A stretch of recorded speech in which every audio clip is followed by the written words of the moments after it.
प्रश्न, यांत्रिक तरंग किसे कहते हैं? यह कितने प्रकार की होती है?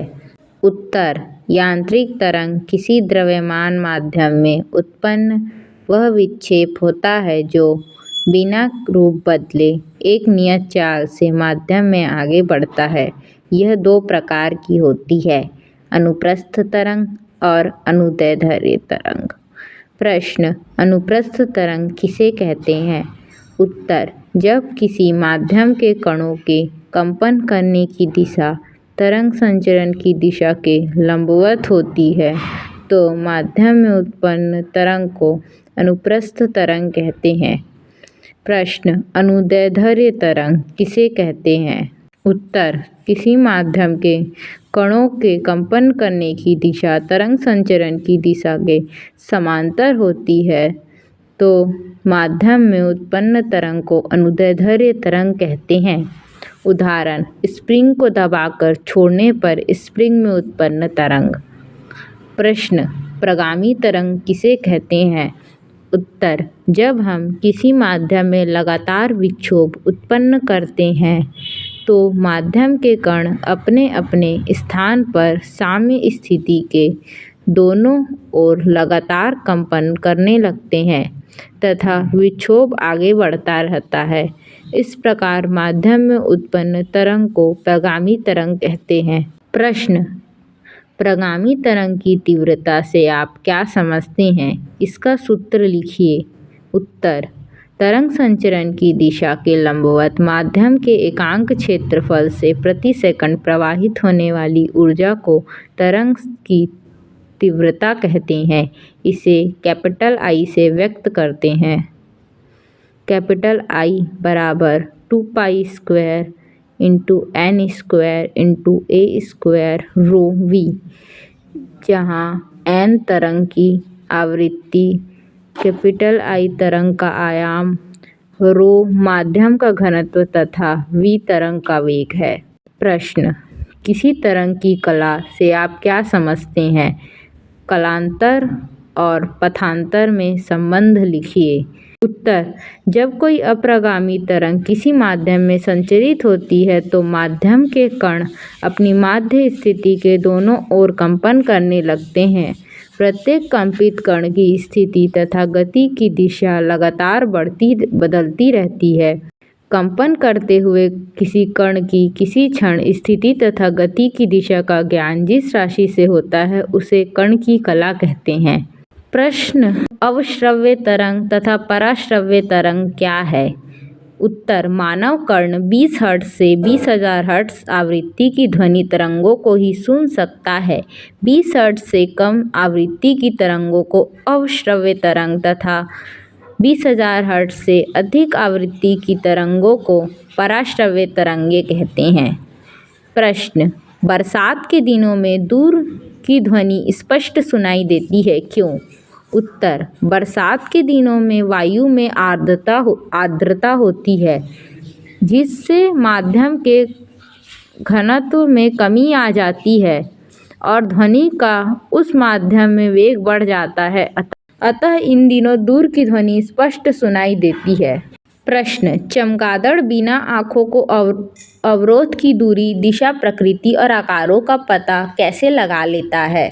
उत्तर, चमगादड़ उड़ते समय पराश्रव्य ध्वनियाँ 20,000 आवृत्ति से अधिक की आवृत्ति वाली ध्वनियाँ उत्पन्न करती है।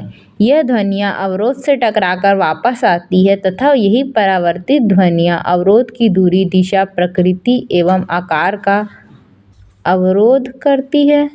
प्रश्न, अप्रगामी तरंग किसे कहते हैं? उत्तर, जब समान आयाम तथा आवृत्ति की दो प्रगामी तरंगे किसी बद्ध माध्यम में समान चाल से एक रेखा के ही अनुदिश विपरीत दिशा में चलती है तो उनके अध्यारोपण से प्राप्त परिणामी तरंगों को अप्रगामी तरंगे कहते हैं। प्रश्न, अप्रगामी तरंगे कितने प्रकार की होती है? उत्तर, अप्रगामी तरंगे दो प्रकार की होती है, अनुप्रस्थ अप्रगामी तरंगे, अनुदैर्ध्य अप्रगामी तरंगे। प्रश्न, अप्रगामी तरंग में प्रस्पंद और निस्पंद क्या होते हैं? उत्तर, वे बिंदु जहाँ स्थित कणों का विस्थापन अधिकतम होता है प्रस्पंद कहलाते हैं। इसके विपरीत वे बिंदु जहाँ स्थित कणों का विस्थापन शून्य होता है निस्पंद कहलाते हैं। प्रश्न, यदि आप कमरे में खड़े होकर कुछ बोलें फिर तेजी से दीवार की ओर चलें तो आपको तेजी से ध्वनि की तीव्रता क्रमशः घटती और बढ़ती हुई क्यों प्रतीत होती है? उत्तर, बोलने से उत्पन्न ध्वनि तरंगों एवं दीवार से परावर्तित ध्वनि तरंगों के अध्यारोपण से अप्रगामी तरंगें बनती है। अतः तेजी से दीवार की ओर चलने पर जिस स्थान पर निस्पंद बनता है वहाँ ध्वनि की तीव्रता कम तथा जिस स्थान पर प्रस्पंद बनता है वहाँ ध्वनि की तीव्रता अधिक होती है। प्रश्न, तनी हुई डोरी में मूल स्वरक या प्रथम सन्नादी का क्या अभिप्राय है? जब तनी हुई डोरी इस प्रकार कंपन करती है कि उसके सिरों पर निस्पंद तथा उसके मध्य केवल एक प्रस्पंद बनती है तो इस आवृत्ति के कंपन को मूल स्वरक या प्रथम सन्नादी कहते हैं। प्रश्न, तनी डोरी के अनुप्रस्थ कंपन के नियम कौन कौन से हैं? उत्तर, लंबाई का नियम, तनाव का नियम, द्रव्यमान का नियम। प्रश्न, तनी डोरी के विभिन्न विधाओं में डोरी की आवृत्ति का अनुपात क्या होता है? उत्तर, तनी हुई डोरी के विभिन्न विधाओं में डोरी की आवृत्ति का अनुपात प्राकृतिक संख्याओं के अनुपात में होता है तथा इनमें सम और विषम दोनों प्रकार के सन्नादी उत्पन्न होते हैं। प्रश्न, हारमोनियम और सितार की ध्वनियों को हम कैसे पहचान लेते हैं? उत्तर, हारमोनियम और सितार के साथ साथ बजाने पर उसमें मूल स्वर तो एक ही उत्पन्न होता है परंतु उसके अभिस्वराकों में भिन्नता होती है। इस कारण हम दोनों वाद्य यंत्रों में उत्पन्न ध्वनियों को अलग अलग पहचान लेते हैं। प्रश्न, वायलिन और वीणा में उत्पन्न स्वरों की आवृत्ति एक समान होती है फिर भी उनके स्वरों को कैसे पहचान लेते हैं? उत्तर, यह ध्वनि की गुणता के कारण होता है। विभिन्न वाद्य यंत्रों से उत्पन्न स्वरों में सन्नादी की संख्या तथा अपेक्षित तीव्रता भिन्न भिन्न होती है जिसके कारण हम वायलिन तथा वीणा से उत्पन्न स्वरों को आसानी से पहचान लेते हैं। प्रश्न, बंद आर्गन पाइप में सबसे कम आवृत्ति के स्वरक को क्या कहते हैं? उत्तर, बंद आर्गन पाइप में सबसे कम आवृत्ति के स्वरक को मूल स्वरक या प्रथम सन्नादी कहते हैं। प्रश्न, खुले तथा बंद आर्गन पाइप के मूल स्वरकों की आवृत्तियों का अनुपात कितना होता है यदि उनकी लंबाई समान हो? उत्तर, खुले तथा बंद आर्गन पाइप के मूल स्वरों की आवृत्ति का अनुपात 2:1 होता है यदि उनकी लंबाई एक समान हो। प्रश्न, क्या कारण है कि नल के नीचे घड़े भरने का अनुमान दूर बैठा मनुष्य उसकी आवाज़ सुनकर लगा देता है? उत्तर, नल के नीचे रखा घड़ा कितना भर गया इस बात का अनुमान हम दूर बैठकर केवल ध्वनि सुनकर ही लगा लेते हैं क्योंकि जो पानी का तल घड़े में ऊपर उठने लग जाता है वायु स्तंभ की लंबाई कम होती जाती है जिससे उत्पन्न होने वाली ध्वनि की आवृत्ति बढ़ती जाती है अर्थात आवाज़ पतली होती जाती है। प्रश्न, किसी आर्गन नली से निकलने वाले स्वर की आवृत्ति किन किन कारकों पर निर्भर करती है? उत्तर, पहला, नली की लंबाई पर, वायु में ध्वनि के वेग पर। प्रश्न, किसी आर्गन नली से निकले स्वर की आवृत्ति पर आर्द्रता का क्या प्रभाव पड़ता है? उत्तर, आर्द्रता बढ़ने से वायु में ध्वनि का वेग बढ़ जाता है अतः आर्गन नलिका से निकले स्वर की आवृत्ति भी बढ़ जाती है। प्रश्न, किसी आर्गन नली से निकलने वाले स्वर की आवृत्ति पर ताप का क्या प्रभाव पड़ता है?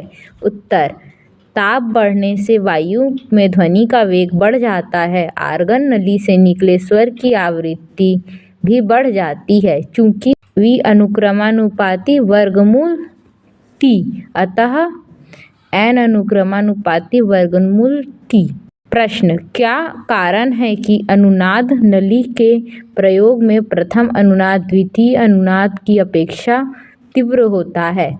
उत्तर, अनुनाद नली में प्रथम अनुनाद की स्थिति में स्वरित्र की आवृत्ति वायु स्तंभ के मूल स्वर की आवृत्ति के बराबर होती है, अतः ध्वनि अधिक तीव्र होती है। द्वितीय अनुनाद की स्थिति स्वरित्र की आवृत्ति वायु स्तंभ के प्रथम अधिस्वरक की आवृत्ति के बराबर होती है, अतः ध्वनि अपेक्षाकृत कम होती है।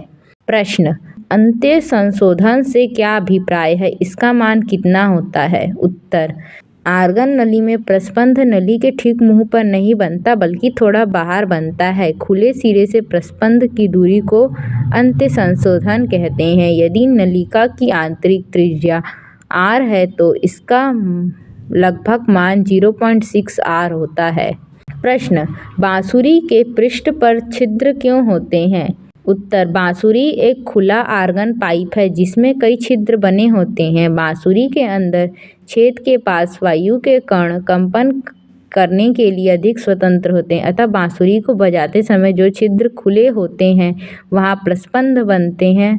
किसी छिद्र को बंद करने पर प्रस्पंद की स्थिति बदल जाती है, अतः कंपन की विधा भी बदल जाती है तथा ध्वनि की आवृत्ति भी बदल जाती है। प्रश्न: विस्पंद किसे कहते हैं? उत्तर: जब किसी माध्यम में लगभग समान आवृत्ति की दो ध्वनि तरंगें एक साथ एक ही दिशा में चलती है तो उनके अध्यारोपण के फलस्वरूप माध्यम के किसी बिंदु पर ध्वनि की तीव्रता एकांतर क्रम में घटती बढ़ती रहती है। ध्वनि की तीव्रता में होने वाले इस क्रमिक उतार चढ़ाव को विस्पंद कहते हैं। प्रश्न: विस्पंद काल का क्या अर्थ है? उत्तर: एक मंद तथा एक तीव्र ध्वनि मिलकर एक विस्पंद बनाते हैं। दो क्रमिक तीव्र ध्वनियों के बीच के समय अंतराल को विस्पंद काल कहते हैं। प्रश्न: विस्पंद की आवृत्ति क्या है? उत्तर: 1 सेकंड में सुनाई पड़ने वाले विस्पंदों की संख्या को विस्पंद की आवृत्ति कहते हैं।